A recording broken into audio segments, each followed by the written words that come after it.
Jambo, Karibu. I'm not going to make this real professional, but I just finished reading the classic Pre-Colonial Black Africa by the master teacher Cheikh Anta Diop. And I've done a little summary comment because it's so much here that I just want to put it out there. I want to share it. So please don't criticize me for how this video has been recorded. I just want to get the points out there for anyone who is thinking about reading it or whatever, so that they have some of the concepts and the topics from a Afro-American woman's perspective. And I'm going to just go ahead and read my writings, because some people out there, they don't have time to sit down and just read. You know, they're moving around, driving around, so I'm going to go ahead and do it like this. So if it's not perfect, I am so sorry, but it is what it is. So use it, enjoy it, share it, do what you want. But most importantly, think on it. So it's a reading that has been translated from French to English. So the writing can be challenging for those most comfortable with American English grammatical semantics. However, the content is highly desired for understanding the cultures and movements of Africans before the major invasions of religion and land grabbers. I will sometimes call those pre-colonized Africans, quote unquote, the traditionals. Okay? Although the book confirms many known situations that still exist in tribal societies today, the focus of this blog posting is to mention terms, activities, and situations new and awakening for me. I also will not get into many of the book's war stories. I've already blogged about the first chapter of the book. I'll put the link to that in this posting. Now I want to give a brief summary of my highlighted comments about the rest of the book. I have a Sankofa list. Sankofa means to look back, reflect on. Number 1, the land is free. Number 2, unified communities are powerful. Number 3, maternal linealism. Number 4, servant leaders. Number 5, arabo-africans. Number 6, protective foreign trade. Number 7, spirituality replaces, that should be religion replaces spirituality. Sorry. Number 8, open door to slavery. Number 9, capitalism preferred. And number 10, cultural destruction. Part 1, before colonization, hashtag free the land. As I felt in meditation while connected to nature, I draw from my readings that pre-colonial Africans believed that no one owned the land. Instead, it seems their cultural activity centered around respect for Mother Nature. My readings insist traditional Africans used the land, and that private ownership of areas of space was not a consideration. Rather, seasonal rental agreements were provided to those who demonstrated the skill to make good use of the lands. But as the invasions advanced, there seemed to be much confusion on how to protect something that wasn't meant to be taken by anyone. So the pre-colonial Africans were caught up in a concept of trying to defend the land with no sense of why or how the invaders could take private ownership of something that didn't belong to them or anyone else. Hashtag powerful Africans. The largest and oldest empires of Africa are listed in the book as the Sudan, Ghana, Mali, and Songhai. And from these states, the author suggests most other pre-colonial civilizations formed on the continent. Maps and other documentation provides evidence that before colonization, major migrations of pre-colonial Africans started as the result of European invasions. One group of Sudanese immigrants moved to the west and called themselves the Kare Kare in honor of the Upper Kemet deities Ka and Re. The Yoruba that migrated to parts of what is now Nigeria can be associated with the ancient Sudanese by evidence of their cultural worship that is also very closely aligned with that of Upper Kemet goddesses and gods. Modern-day Wolof clans honor the ostrich symbolically, the same as Upper Kemet's Ba spirituality. Other migration paths were marked by monoliths describing a sky-earth agrarian culture most similar to that of Upper Kemet. Mero, the ancient capital city of the Sudanese Empire, has been considered to be one of the earliest civilizations on Earth. The vast lands of Mero are said to have been so sophisticated, the citizens made readily use of astronomical observatories, drawings of mechanical instruments, and mathematical equations written in stone. The book suggests 84 pyramids stand today around the city that was once Mero. In many literary circles, the Sudan is considered the lands of ancient Upper Kemet, sometimes also called Nubia. Hashtag intertribal unity. The author mentions that pre-colonial Africans may have been the first to participate in intertribal unification to create powerful cities. Supposedly, their alliances and associations were unlike anything found anywhere else in the world at that time. And with the establishment of these powerful cities came about the chosen responsibility to provide for all its citizens. The book suggests one of the empire's primary roles was to nurturing all its children. Hashtag maternal linealism.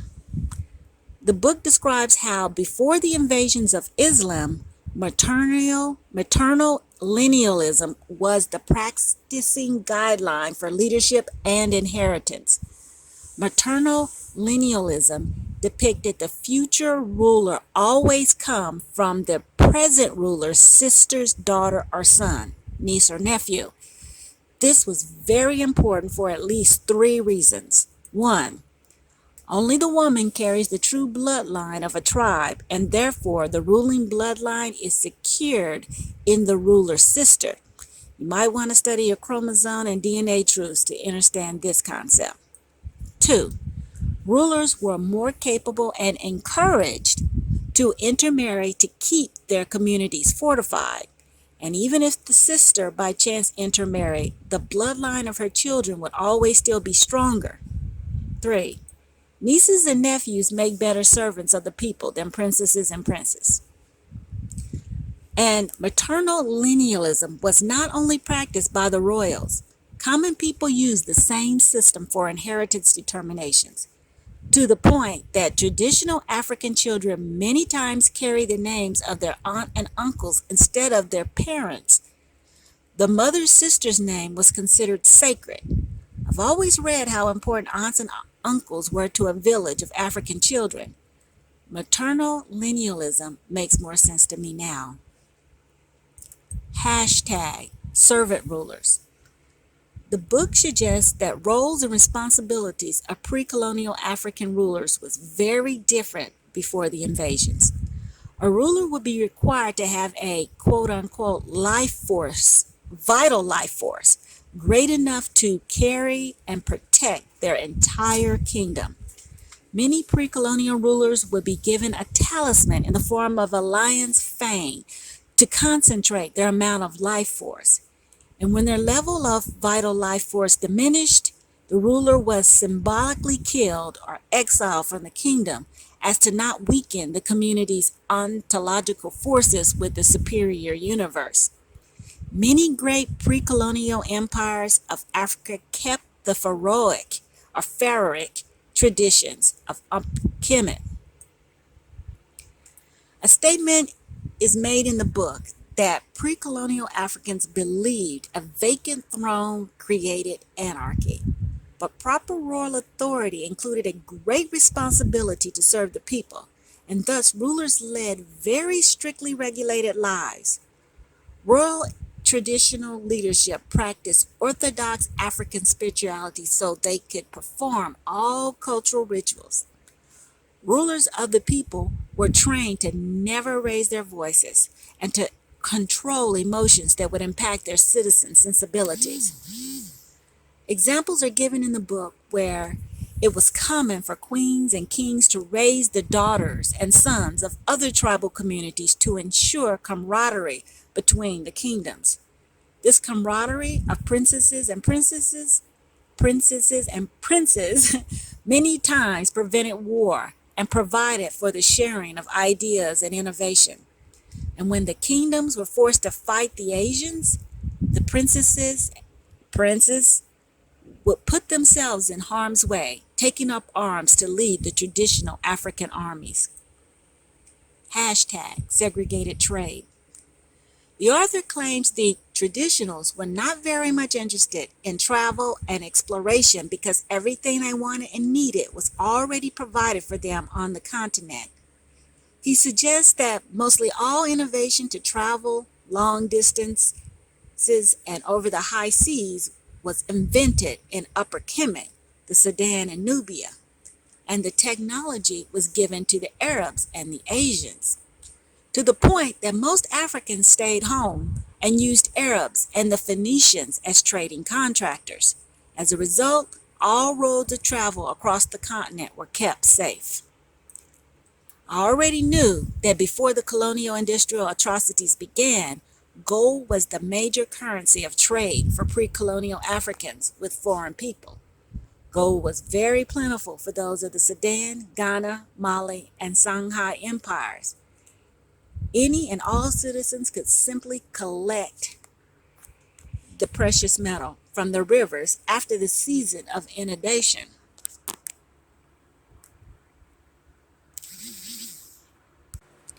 No mining was needed. The author suggests very sought-out items of the pre-colonial Africans included salt, copper, and cowries from the Indian Ocean via Persia.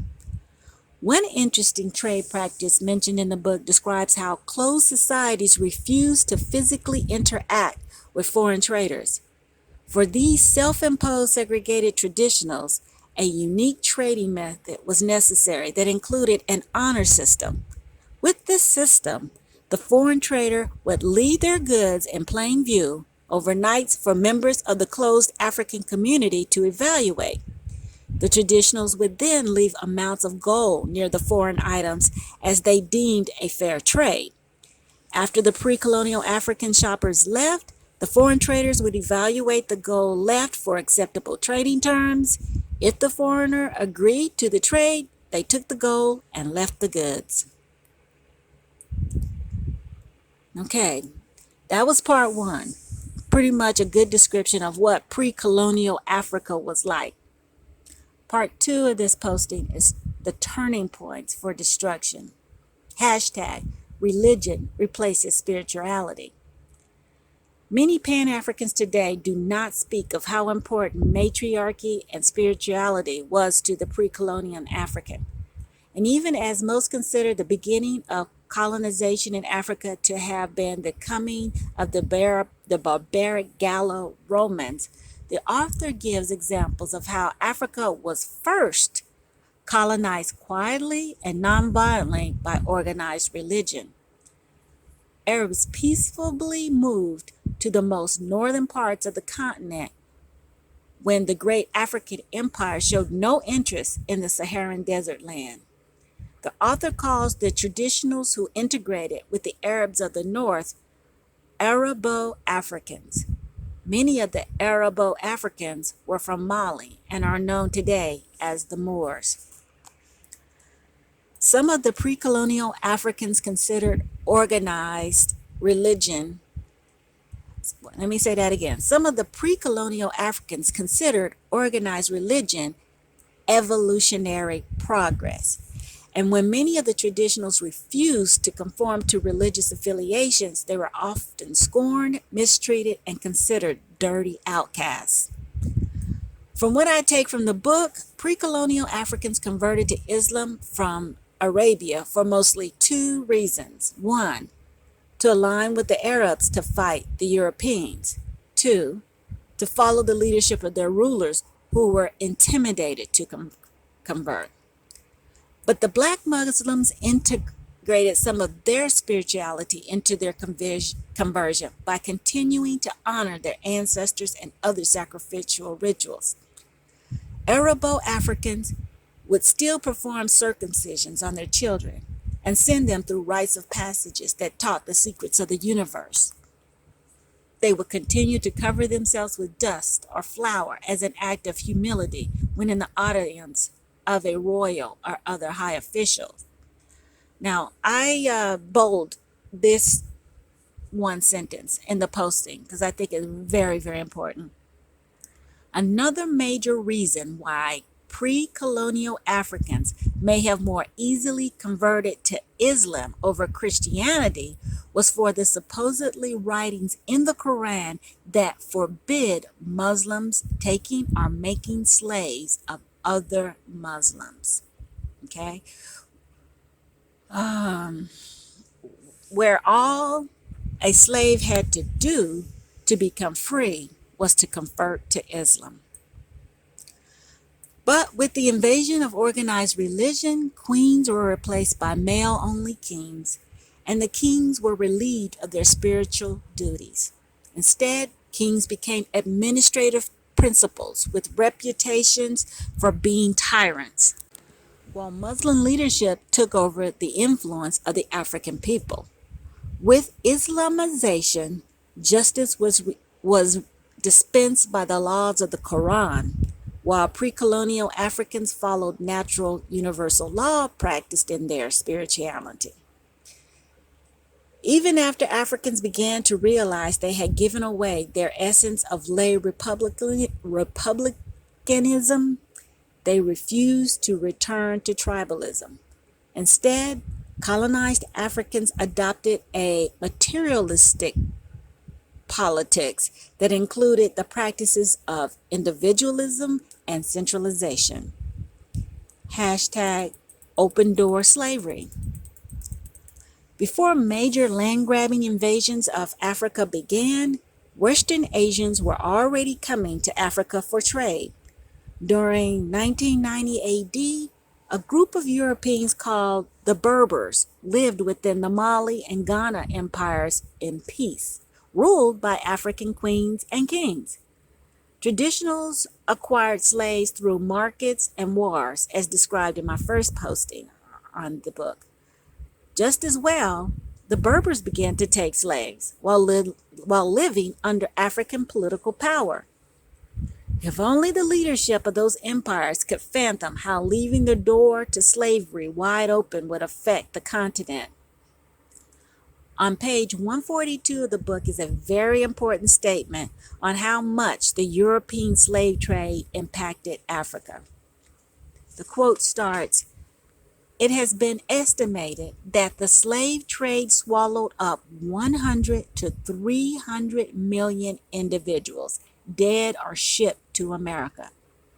So, had it not been for slavery, the total figure of black population on the continent would probably have been 4 times what it now is.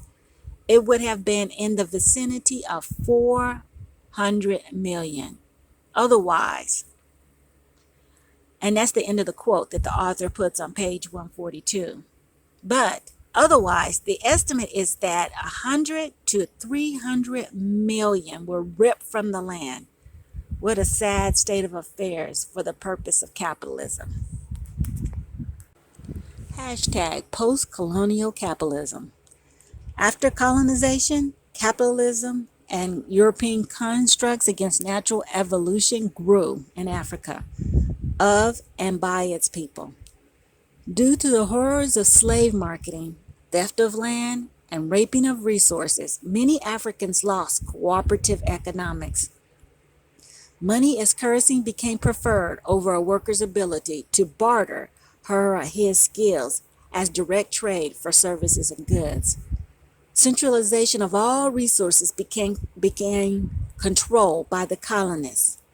Traditional workers lost their livelihoods, and had to survive as vagrants, with colonist rules instituting harsh penal policies to further oppress the African. The author does not suggest that pre-colonial African ways should have never evolved from the traditional ways, but there probably would have been a more natural progression of economics for the African if not for colonization. Although many Africans today sincerely reject the traditional ways of tribalism, many leaders agree that fair labor and trade comes from professional associations, whereas in traditional times, households kept a monopoly on a specialty that was both valuable and needed to its village. Little to no direct competition for a household would provide generational opportunity to thrive economically.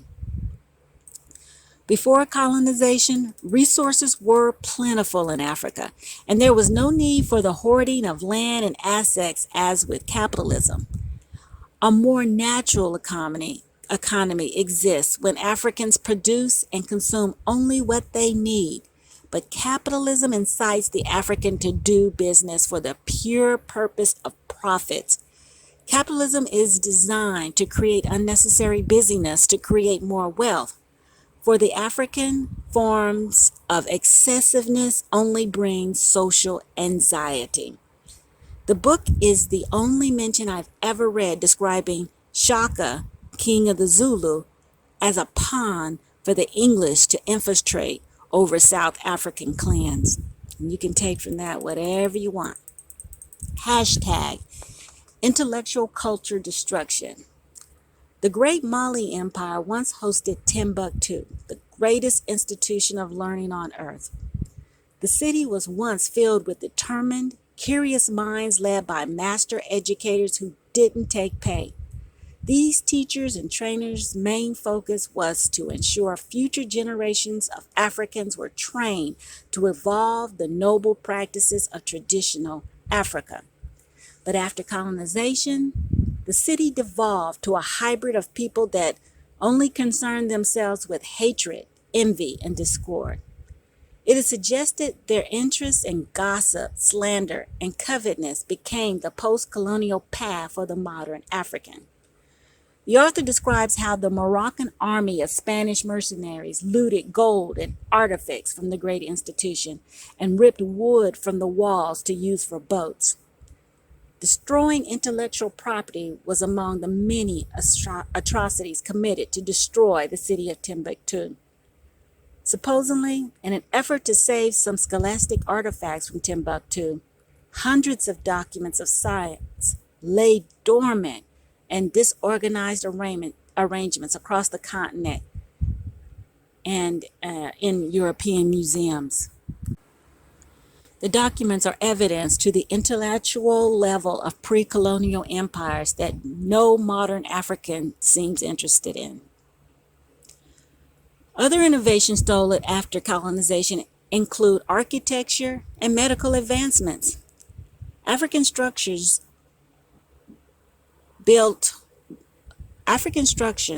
were built with rounded walls, and entries are thought to have come from the Arabs. Okay, there's a beautiful architecture there that people think come from the Arabs of rounded walls and entryways. But the book emphasizes that traditional Sudanese style buildings were never square. Instead, pre-colonial structures from pre-colonial Sudan were constructed oblong. A lot of medical science is attributed to the Greeks, but pre-colonial sciences of Africa included successful cataract surgeries and cauterization of wounds. Overall, the book is a total gem. I'm so fortunate to have read it. The author's narrative was written with a very pro-masculine voice, but I could tell he had a sincere respect for the role of pre-colonial African women. I hope Pan-African communities will greatly consider the points made in the book. The slavery of pre-colonial Africa was so very different in how chattel slavery was conducted here in America. Private land ownership is just a crazy concept for excessive gains and self-profits. The sooner we free the land, the sooner Mother Nature can help us all heal.